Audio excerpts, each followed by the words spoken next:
fun. There's that flamingo again. What is that? Yeah, what is the story with that? I don't know. I should have asked someone. If I was doing my job properly, I And should then have at the asked end of the someone. night, it was gone. It was either that or it was turned off. So maybe it's just like a thing that's I like to think that it was gone, like mysteriously, Yeah. and returned. Yeah. That's a better story. Maybe it's following me around. It's gonna be at the airport later. Oh my God. Very terrifying. That would be very terrifying. Everybody's gonna ask Lord of the Rings questions, which is great, and we love Lord of the Rings, but I make video games for a living. That's my day job, and You make them. I do, I write them. Wait, I don't know that I realized that. Yeah. Or if I did, I've completely forgotten. Yeah, I work That's for so like fucking Bioware rad. and Insomniac and Gearbox and Dude, all that stuff. Yeah, it's That's cool. amazing. It's a dope gig, and I just want to talk to you a bunch about video games. Yeah, so let's we're do gonna it. do that off the top. if that's okay. sorry guys, it's a video game symposium. I We're at that. probably have some video game fans in the crowd. We have some nerds here. This is the right crowd for it. So what is your favorite game of all time? That's a deep question. That's really hard. Yes. You can say more than one Because game. there, I'm not going to I get think mad. I'm gonna have to. I find favorite lists impossible anyway. Totally. For anything, favorite album, favorite movie. It changes like the wind, and there are too many things that encapsulate your emotional connection to them that it's just difficult. Some people are very good at being able to like very clearly define that. It's not easy for me.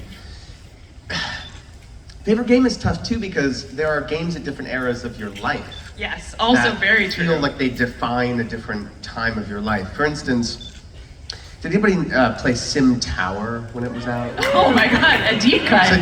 Yeah, well, deeper is Sim Ant. Oh, Sim Ant, yes, totally. Yeah, dogs! A really boring color palette with Sim Ant. Very brown. Not very brown, yeah, not very dynamic. But Sim Tower was great, and I was obsessed with it. And I would set it up with like the hotels and the various service elevators and make sure that the maids has access to all the hotels and the various restaurants and all these businesses, apartments, so on and so forth. And I would build it and then leave because it would run its own time signature. Right. It was very accelerated time. And you would leave and then, you would accrue all this money from all of your businesses and rent, but then like the maids would be overwhelmed and like your hotels would be super busy with roaches throughout your hotel. So I'd have to come home and like clean it all up, but I'd have all this money that I'd made to be able to build more. I loved Sim Tower. So that was really big. I don't know if it was a favorite game, but that is like a formative game for me. I saw online you were playing Animal Crossing a bunch during quarantine Yeah. too, which seems very similar. Lots of people ran into you like buying their turnips and stuff. Ooh, the turnip market is intense. It's really intense. You gotta And be Twitter was a great tool for that because Really? people that's how this whole thing happened where I ended up going to someone's island, was people would post their turnip price. Because, you would check your turnip price, and if it was shit, you'd be kind of up shit's creek in regards to selling your turnips. Yeah. So you'd have to, the benefit of going to someone else's island that has a better price for you to sell at that higher price was the thing.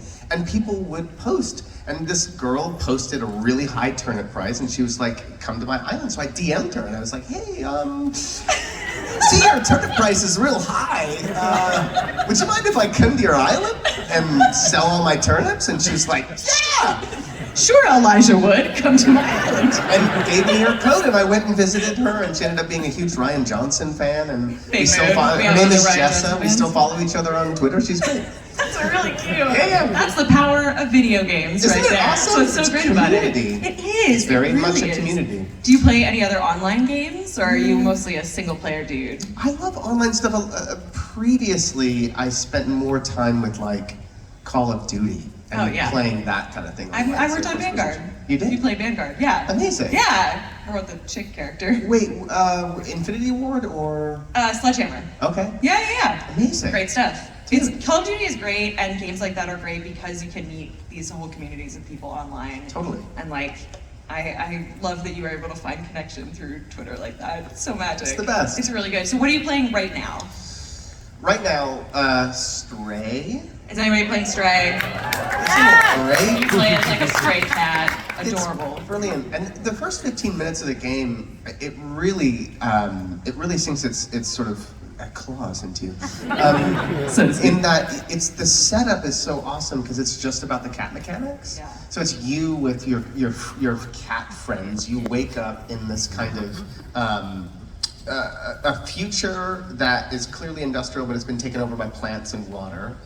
And you wake up with your other cats, and you're just walking around with cats. And Love that. that teaches you the mechanics of how to operate this cat. And it's so intuitive, it feels so good. Operate this cat is a funny phrase. Oh, yes, it's you're so right. rad. Play the cat. It's so rad. And then, you know, you lose your friends at the beginning. Spoiler alert, guys. But you're trying to cross this sort of big metal pipe, and the pipe breaks, and you fall, and your other cats are like, meow, meow, meow. And you're lost. And it ends up being this whole other story about robots and computer screen faced robots that you befriend. It's so great. It's really great. Amazing. Annapurna has been Everything they make, everything they touch is gold. it's beautiful what they do and what they put their resources into. And Stray's a really cool example of their sort of philosophical approach. It's not always this way, but Stray started as a tech demo. It was two guys that had previously worked at Ubisoft in France. Because your production company has worked with Ubisoft. We made a previously. game with them. Yeah, in Montreal, yeah. Yeah. That was really fun. But these guys posted a tech demo, like a little mini thing of a cat walking around. Okay, right? yeah. And it was all that was supposed to be. There was no narrative, no intention of a game. And the folks at Annapurna were like, excuse me, Actually, this is great. Let's develop a game around it. And that's what became Stray. so interesting. They're just really clever about finding really creative people and wonderful teams and giving them the resources to create something beautiful that doesn't have to fit into any specific margin. Yes. Which is increasingly happening in games. I mean, indie games have been around for a long time, but there being a space for which they can really flourish. Yeah. We're in a great time for that now. And places like Devolver 2, Annapurna are these places that really kind of give these creative teams the resources to make beautiful stuff. It's kind of the independent film model, honestly. Absolutely. It's really similar. What is your production company, Spectre Vision? What are you guys working on right now?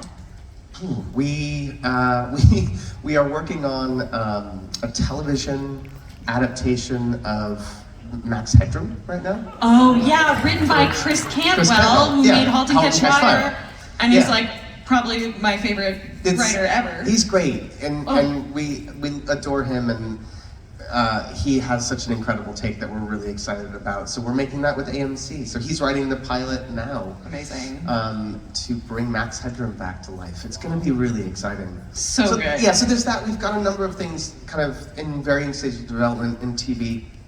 We have some animation that we're working on, and a number of films that are not ready to announce, but you know, we're busy, really busy and excited. And that's a lot. Yeah, we're working with Annapurna a lot as well directly, which has been great. So dope. Yeah. Well, we are going to take some audience questions, so if you guys want to go ahead and line up at the mic, we will get to that in just 1 second. We literally talk about games all day, though. Oh my god, I know. I know. Even get into like it's hard not the to. LucasArts world. Like for me, growing up as a teenager, LucasArts was everything. Oh yeah, Yoda Stories, my favorite game of all time. Which one is that? Yoda Stories? I don't know that one. It's like an old LucasArts game. It's terrible. I mean, it's terrible. I don't know that one. I'll send you a video. My era was like Sam and Max Hit the Road, Sam and Max.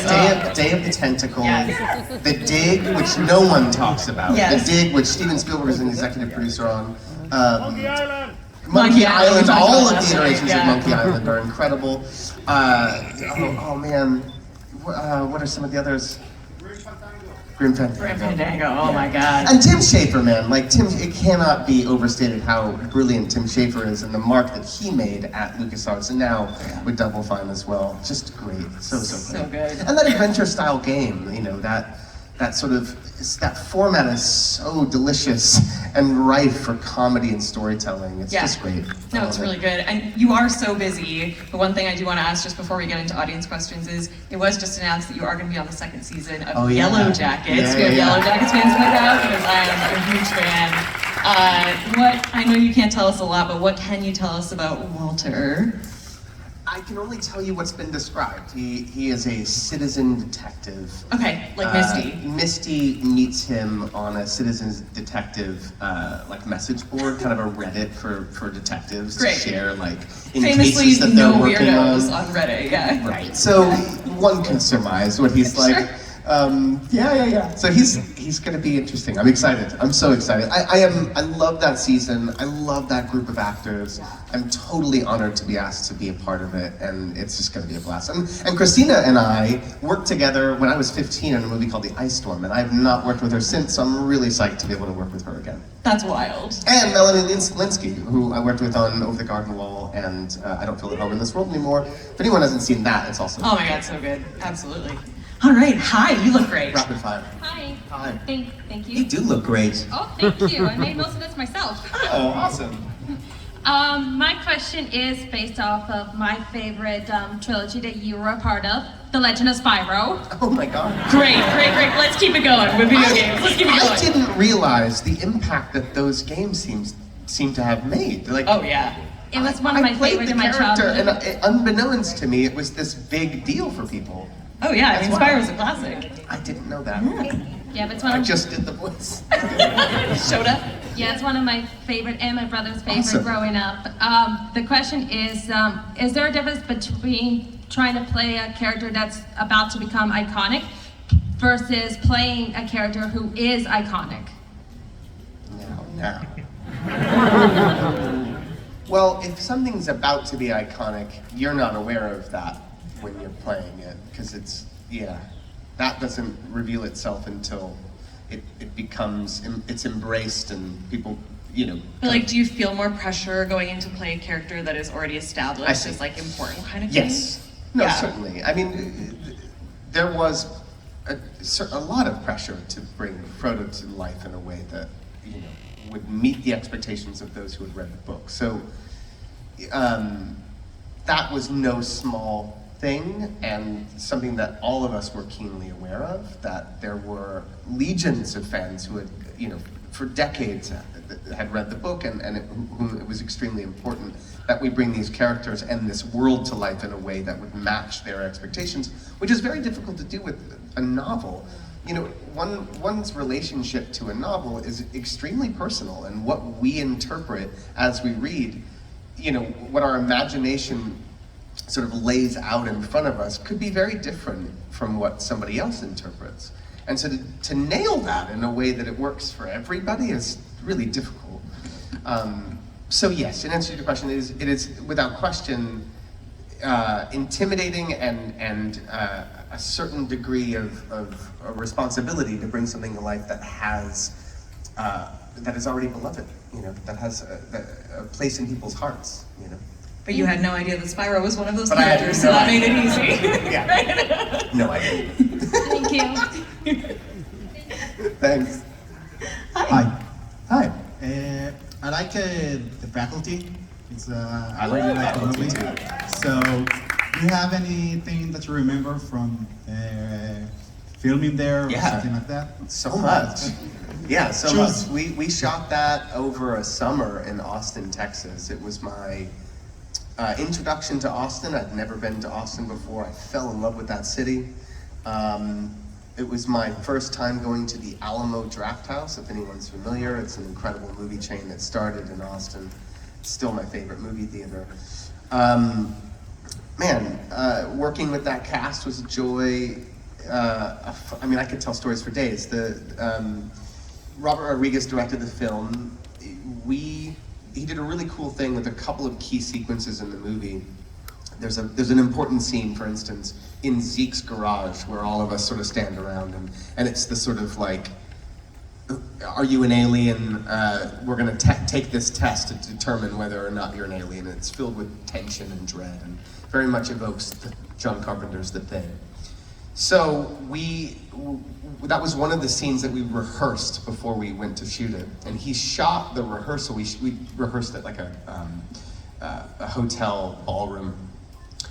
And he shot the rehearsal from a variety of angles. So he kind of art directed the rehearsal and shot it in a way that he was likely gonna shoot it on the day, although we weren't really aware of that. He just was shooting it from different angles. On the day that we went to go shoot that scene, he had cut that rehearsal together and showed it to us before we shot the scene. So effectively, we saw the scene cut together in the way that he imagined he wanted to edit it, and then he was going to shoot it that way.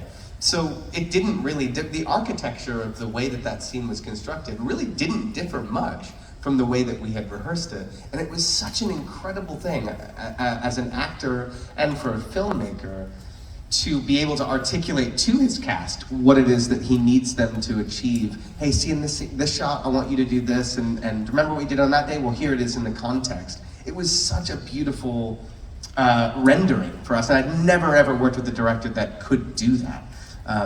He is so skilled in that regard. I don't know, man, I could talk about that movie for days. It was great. We had a blast. It was a lot of fun. Really, really cool. Thank you very much. Thanks. Thank you for being here. My question to you is, aside from the Grey Haven scene in Lord of the Rings, what was the most challenging scene to film as an actor?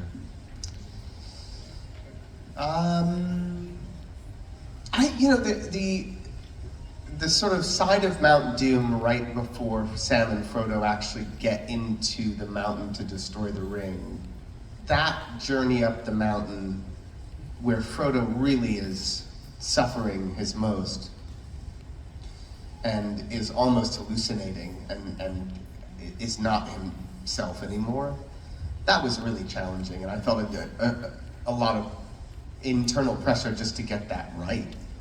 That it would be emotionally resonant, that you would empathize with what he was going through, that it was truthful, and it was obviously quite unique. There's not a lot of my own life experience to draw on in terms of what that he was physically experiencing and emotionally experiencing. So that I definitely think was the most challenging sequence to get right, and for it to it's the most important part of the end of their journey. Awesome, thank you so much. Great question. Hi. Hi. So, I think everybody here has been following your career since Lord of the Rings, and you brought us on a wild ride with everything that you've done, so many different things. And for me on my bucket list, playing Stray is there now. And I wanted to know what is on Elijah Wood's bucket list that you haven't done before. Oh, great question. I have a lot of things on my bucket list for life. We could be here for a long time. But creatively, I really would love to direct something. I'm in love with the filmmaking process, and I think as an actor, I'm as drawn to just the creative process and the collaborative aspect of what it is that we do as I am specifically about being a character. I think I've been so fortunate to have worked for such a long time and on all kinds of different films with so many extraordinary filmmakers at so many levels, and have been witness to this process and have learned so much. And I just would love to try that as well. And I've toe dipped in the sense that producing is not that far from it. But yeah, I would love that. And sometimes I fantasize about a time in which I'm no longer in front of the camera and I'm just making films as a filmmaker. There's something that sounds very gratifying to me. I just love the creative process. I love a bunch of people working together towards a collective vision that they're excited about. And whether I'm producing it or I'm in it, however I can help to facilitate that is still thrilling to me, and I still get a lot out of that. And oftentimes, what draws me to work on a film isn't necessarily the role, it's the filmmaker and wanting to be a part of this thing that they're making, So yeah, that's a big bucket list thing, I think. So great, and we know that you like weird stuff, so I cannot wait to see What's that? That you like weird stuff. I love weird things. Yeah. So I will be first in line to see what you make next. Thank you.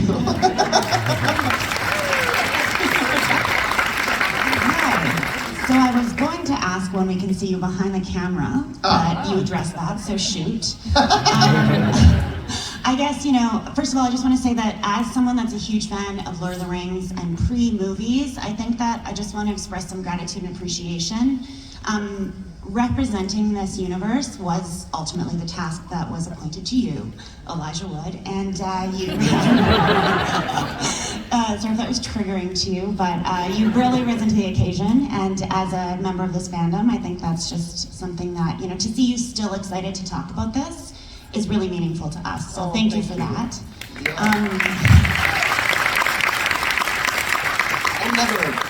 I don't think I'll ever tire of talking about it. Yeah, how could you, right? I guess my question is for you as an actor and as an artist, what's the most special part of being part of this community for you? This community? Yeah. Well, in the sense that it does feel like a community. There is a warm embrace. There is a sense of familiarity. There is a connection, even though it's through this thing that you all weren't there when we did it. There is still a deeply resonant connection on an emotional level to everything that came from that, and I love that. I think one of my favorite things, genuinely, about having been a part of Lord of the Rings outside of the making of them, which is obviously, it can't be trumped. It is such an extraordinary life experience. But aside from that,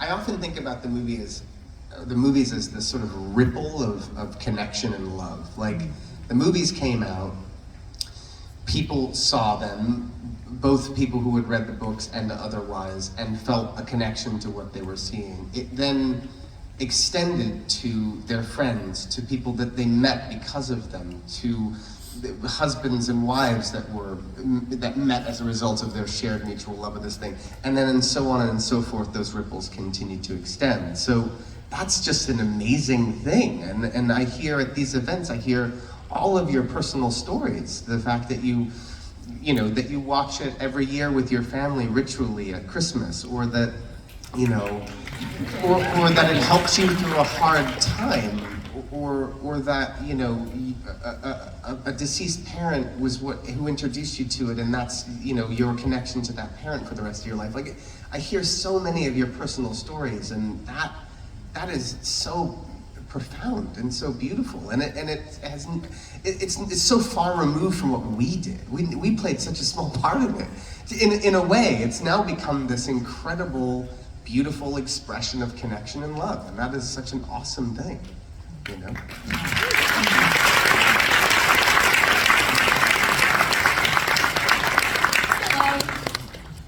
So before my question, I want to just let you know that the flamingo at the back, I don't know if the Thank you person is for- still here today. What is it? But yesterday they were yelling it's the moral support bird. Oh. So I just wanted to let you know. It's the They have moral support group?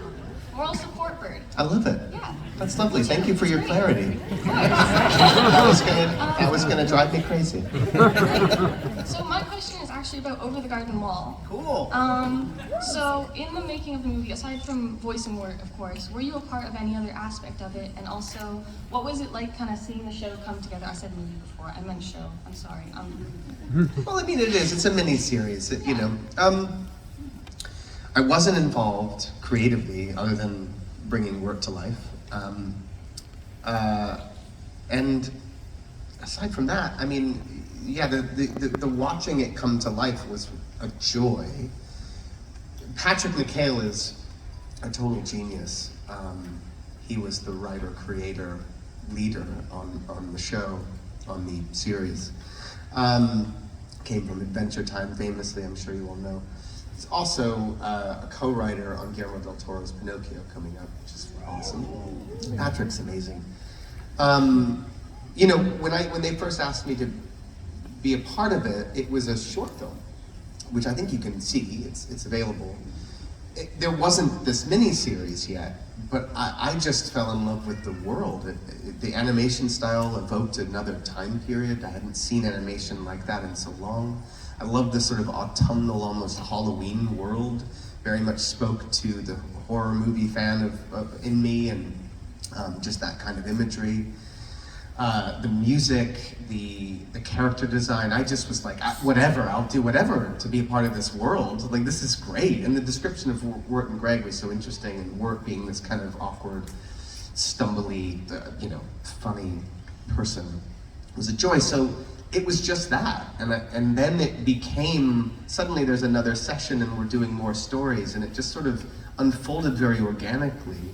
And it was just a joy, and Melanie Linsky got to do this voice, and I was such a huge fan of hers from Heavenly Creatures and everything that she's done. Love Melanie. So getting the chance to work with her and Christopher Lloyd and all these amazing people, bringing this world together was just joyful. And you know, a couple nights before a session, I would get a song, and suddenly you have this really charming, beautiful song to learn and sing along with that was wonderful, and I'd never been asked to do that before. It was just this, it felt very special doing it too. We all it felt to me at the time that we were a part of something really interesting and different and special. And then when we saw it, it was stunning. You know, we were all kind of blown away by it. It's really something and remarkable, and the fact that it carries on and continues to be this thing that people fall in love with and see every year is just so cool. I'm really proud to have been a part of it, and I would love for there to be more stories of Wirt and Greg, actually. It'd be so cool. I'd love to go back to the unknown. It'd be fun. Seeing it from a viewer's standpoint, from evolving from Tomb of the Unknown into Over the Garden Wall, and kind of the story progressing was really cool. So it's so cool, right? My favorite episode, I think, is when you actually go back to the real world with Wirt and Greg, and you're like, oh. That has one of my favorite scenes artistically, like the composition of the room scene was one of my favorite. Isn't it great? It's beautiful. And, the artist and the For Sarah mixtape, come on, it's so sweet. And the fact that we got to do that, I don't know if anyone, I'm sure you know, but Mondo, the great Mondo, had this wonderful idea to do both the vinyl release of the soundtrack, but also to make the For Sarah mixtape, which we obviously had to make from scratch because it wasn't represented in the show. And it's literally like, you know, Patrick writing really bad poetry and you know, the blasting company, the amazing composers who did the score, and writing all this really bad clarinet music, and going into a studio and just recording all of these terrible poems. It was just wonderful, so fun that exists, you know? I hope we get to see more too. And like, I remember recording it too. I was like, wouldn't it be funny if like at the end of reading a poem, or like in the middle, Greg came in the room, so you hear Wirt like, Greg, no! And like turn off the tape, and then it like awkwardly stops and then starts again. So things like that we were doing at the time. Yeah. Too fun. It's cool. Thank you so much. Yeah, thank you. Hi, Elijah. Hi. Thank you for being here. Thank you for having me. So we each have a question. The first one is, last night at the panel, you and the other guys said you all identify with the Hobbit lifestyle. I was wondering which aspect of the Hobbit lifestyle do you personally enjoy the most?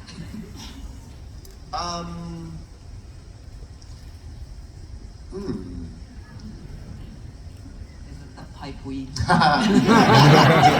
wish I was more of a stoner, actually. I'm a terrible stoner. I'm like such a cheap date. Like, Me too. I get so monged too easily. Brutal. Yeah. I like a little edible now and again, like a little minor 5 milligram, you know? Yeah. Get a little cozy. I'm into that. A little fancy weed But if store or whatever. man, like smoking weed, I get so effed. So no, it's not the pipe weed. No, I think it's love of nature. I love being in nature.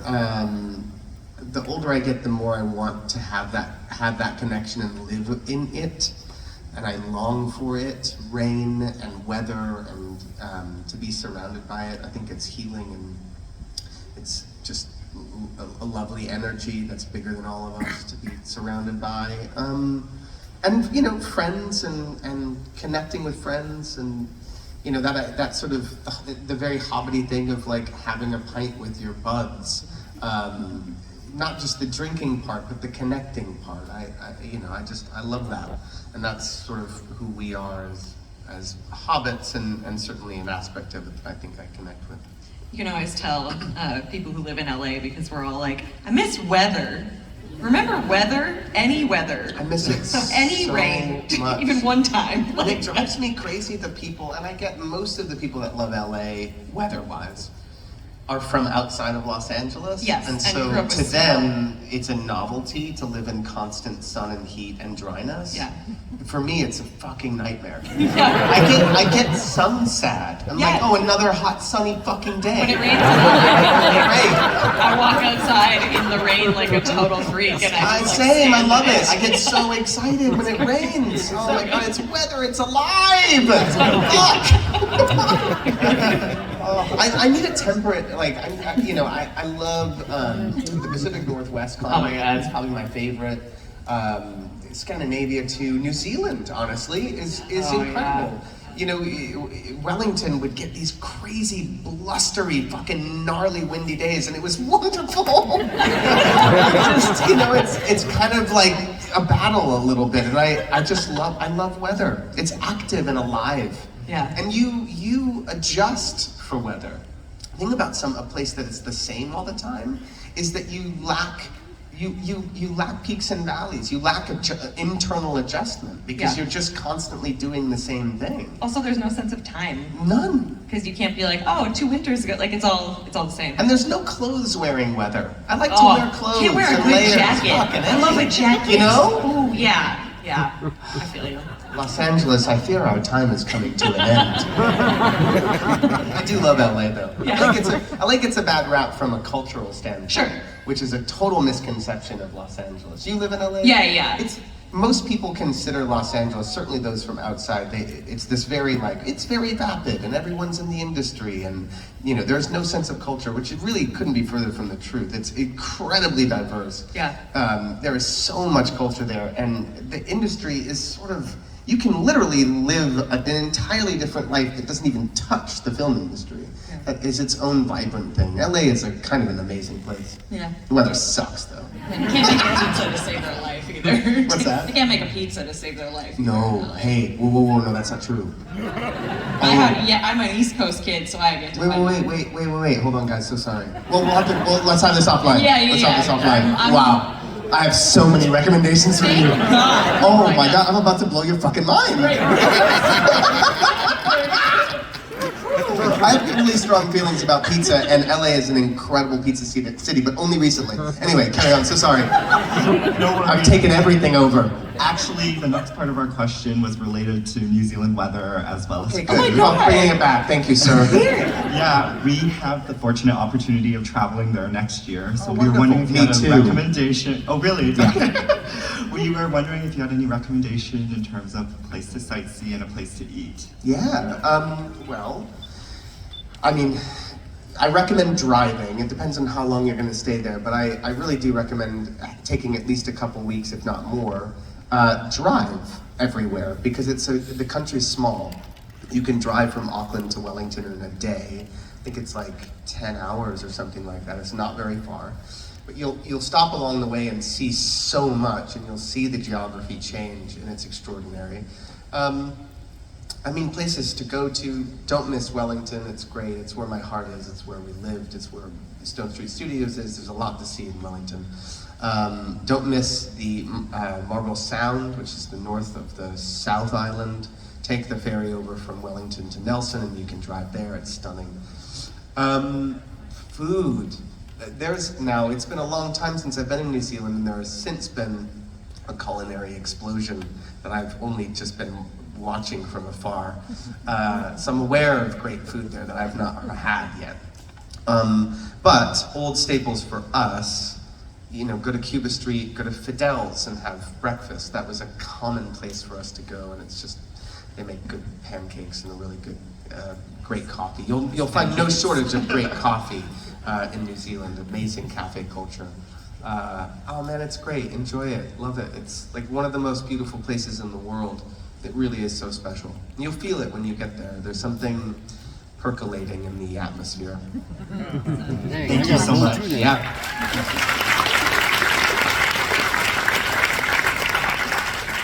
Hello.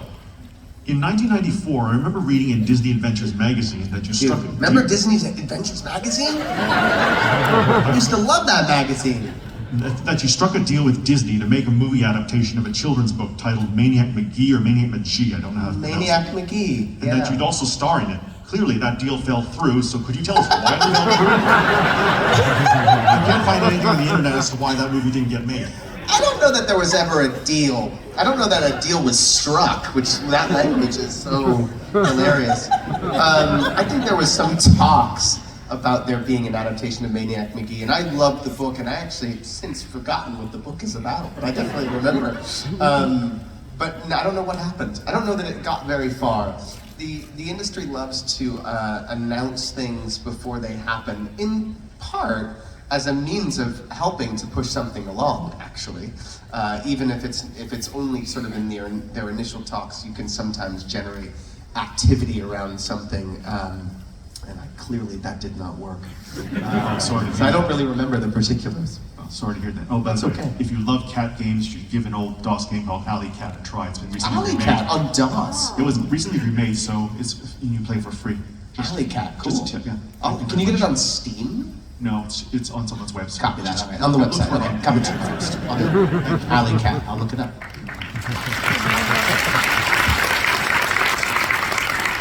Hi, Sam. Hi, Elijah. My friend Jake couldn't be here today, and he's a huge fan of both of you. So I'm kind of dedicating this question to him for you guys. He's a huge fan, as well as I, over the garden wall. So my question's kind of a piggyback. You did mention you're in works of animation. Is there anything that you would like to guest star on, just to say you've been on that show? Or like... Well, I mean, the great, like, all-time kind of cultural achievement as far as a guest starring part would be The Simpsons. Of course. It would be awesome. You mentioned how you love to do The voice Simpsons. acting last night. I'm sorry? I said you mentioned last night how you love to do voiceover. It's great, so I love it. That's what I was thinking. The Simpsons would be really rad. That's just, you know, so many incredible cultural icons and, you know, actors and musicians have been immortalized in that style of drawing. And Would you want to be yourself or as a character? Well, the idea of playing a character has longer legs than just simply playing a cameo as myself. So maybe a character, but the fun, the novelty of it that's so exciting is that you see a version of yourself represented. So that's a tricky one. I don't know. It would be really fun to see me, I think. Just because it's a thing I could always have, you know? It's like having an action figure of yourself. It's really crazy. And then, I don't know. I don't know if there's anything else in particular that I would love. Or another genre of like animation, since you've kind of done that. To voice act? Yeah.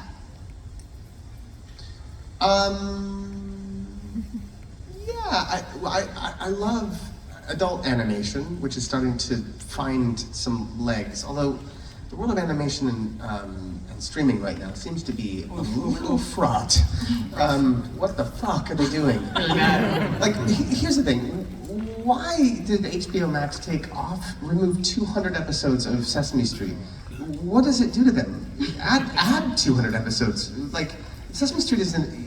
Why are you taking that away? Like, how is it more is it costly to house it? No. Really bad. I don't understand. Tax write-offs or something, like... And Summer Camp Island got canned. Like, it's so weird. Anyway, that's for another time. But I do love adult animation. I think the United States has never really been a place where that has found a foothold in the way that it has in Asia, certainly Japan, you know, where you can tell just a story that doesn't have to be for families in an animated style. And I just think I'd love to see more of that. Horror, sci-fi, or otherwise, just expressed in animation. The thing that's incredible about animation is that anything is possible, right? It's partially why we watch it, is because you can do anything. Yeah, it's your imagination. The sky is the limit, and so why not use that for anything? Yeah. It doesn't have, it doesn't have to be the sort of familiar formulaic structures that we're used to seeing. And it doesn't have to be for a formulaic structural audience that we're typically used to applying it to. So I'd like to see more of that and be involved in more of that. I thought Love, Death, and Robots was rad. I'd love to have seen a little less photoreal CG, personally, only because I feel like the medium is, you know, at a certain point with photoreal CG, you're like, well, why didn't you shoot it? And just have like CG monsters. I don't understand why you didn't just film this, but okay. But aside from that, like, there are some incredible shorts on that, and I think the expression of animation for horror and for sci-fi is fucking cool. Oh my god, definitely. And this season was great. Yeah. Really, the miniature zombie episode? Yes. Get out of here, man. That was awesome. So good. And that last episode with that like Indian demon, what the fuck? More of that. More of that. That was phenomenal. Yeah. And like the great thing is I wanna be watching something like that in animation and literally be saying, I've never seen this before. Yeah. That's what we need. I don't Yeah, want the same shit. Absolutely. Absolutely. We love that you love the weird stuff, and we love you. Toronto, please give a big round of applause one more time for our favorite Toronto. Thank you guys so much. I'm sorry for everybody that we didn't get to your questions, but I'll be back at the table so we can always chat.